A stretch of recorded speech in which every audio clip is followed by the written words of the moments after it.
Garzón es una de las 4 lagunas costeras que hay en el Uruguay, junto a la laguna José Ignacio, laguna de Rocha y laguna de Castillo. Las lagunas costeras son cuerpos de agua de poca profundidad, generalmente de agua salobre, caracterizados por tener una conexión con el mar.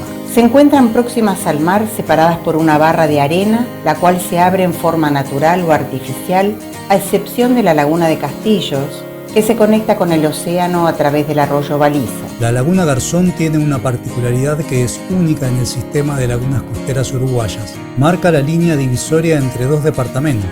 Los gobiernos departamentales de Maldonado y Rocha tienen jurisdicción sobre ella. Sus afluentes son el arroyo Garzón, el de la Cruz, el Moleras y el Anastasio. Es un humedal que exhibe paisajes magníficos de playas, dunas, lagunas, humedales, bosques y pastizales. Presenta ecosistemas remanentes como el bosque y el matorral samófilo, que antiguamente abarcaba una gran parte de la costa uruguaya. Actualmente es en esta laguna donde se encuentra la superficie más extensa y mejor conservada del bosque samófilo del país. Es reconocida como área de relevancia nacional e internacional para la conservación y, entre otras, integra la Reserva Mundial de la Biosfera Bañados del Este. En noviembre de 2014 ingresa al Sistema Nacional de Áreas Protegidas en calidad de área de manejo de hábitats y especies. Además, BirdLife International reconoce a Laguna Garzón como zona de importancia para la conservación de las aves y diferentes estudios nacionales la indican como sitio prioritario para la conservación.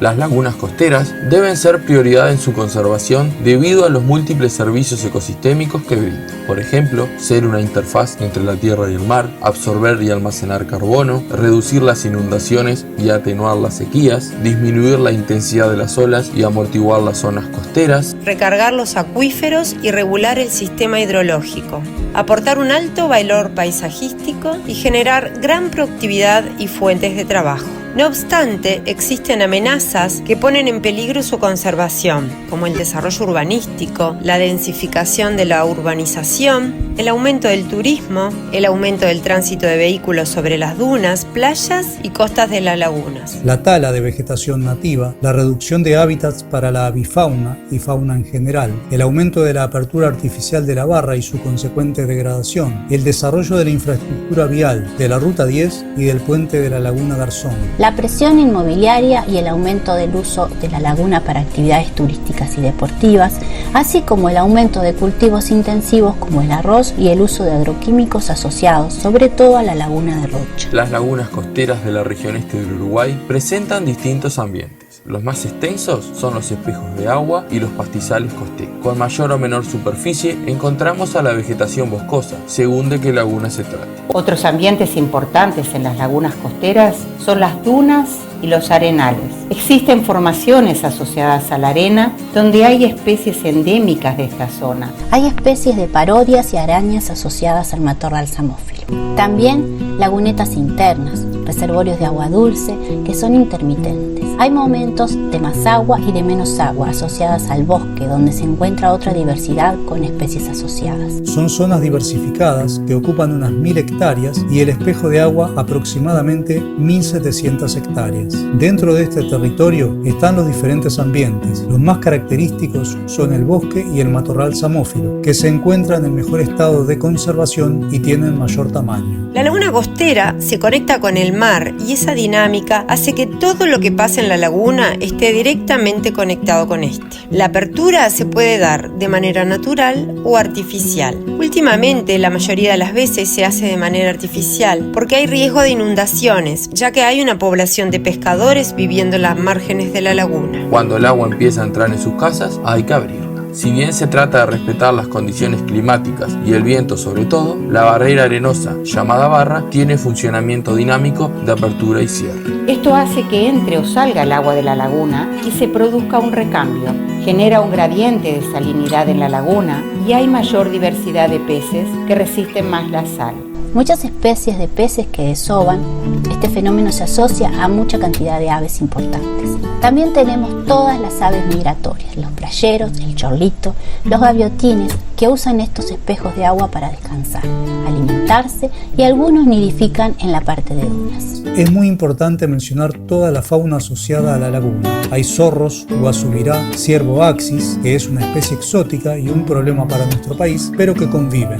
Hay gato montés, gato margay, mano pelada. Casi toda la fauna característica del Uruguay se puede ver en la laguna. También los tucutucus, muy presentes y muy asociados al matorral. Llama la atención la interacción entre las matas de Espina de la Cruz y los tucutucus. El movimiento subterráneo que provocan en el suelo genera las condiciones ideales para el desarrollo del matorral samófilo. A su vez, la espina de la cruz es considerada una especie fundamental, pionera y nodriza en el ecosistema. Por su aporte en el suelo y por brindar protección para el resto de las especies. La laguna Garzón se caracteriza por la riqueza de su flora, los diferentes ambientes y sus formaciones vegetales abundantes y bien representadas. Cuando el estado de salud de un ecosistema es bueno, es difícil que especies invasoras puedan ingresar al mismo. En cambio, en donde hay una intervención o perturbación, lo primero que se desarrolla son especies exóticas. Por eso, se trata de ser cuidadosos con el ingreso de nuevas especies por parte de las personas que llegan al lugar.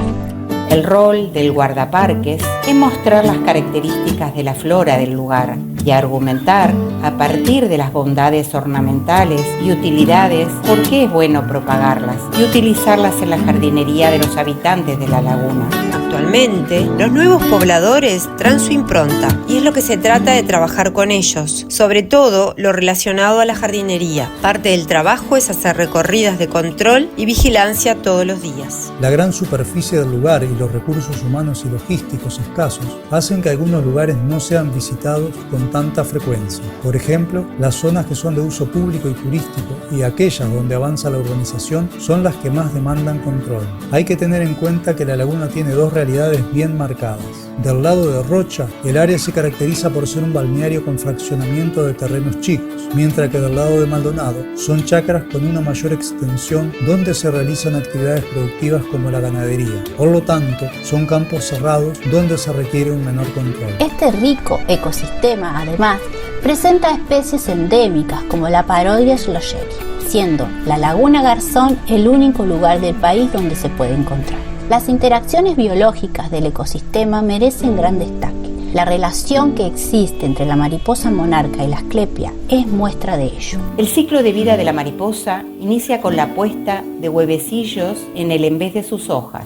Luego de aproximadamente 10 días, nacen las orugas que se alimentarán de la planta. La mariposa monarca se siente atraída por la asclepia porque tiene ciertos compuestos químicos que ellas prefieren o necesitan. Y al ingerirlos se convierten en toxinas para los depredadores potenciales, proporcionándole además los vivos colores de sus alas. Las orugas, al alimentarse, asimilan los compuestos producidos por la planta, adquiriendo un olor y sabor desagradables para todo tipo de depredadores como reptiles, aves o pequeños mamíferos. Visitar este tipo de ecosistemas permite vivenciar experiencias únicas, como presenciar la reintroducción de una tortuga en su hábitat luego de su rescate y recuperación. Los guardaparques cumplen un papel preponderante en la gestión del área protegida y tienen pleno convencimiento de que trabajar en la educación y concientización de las personas que llegan al lugar es fundamental para garantizar la conservación del ecosistema. El 90% de la tierra del lugar es privado.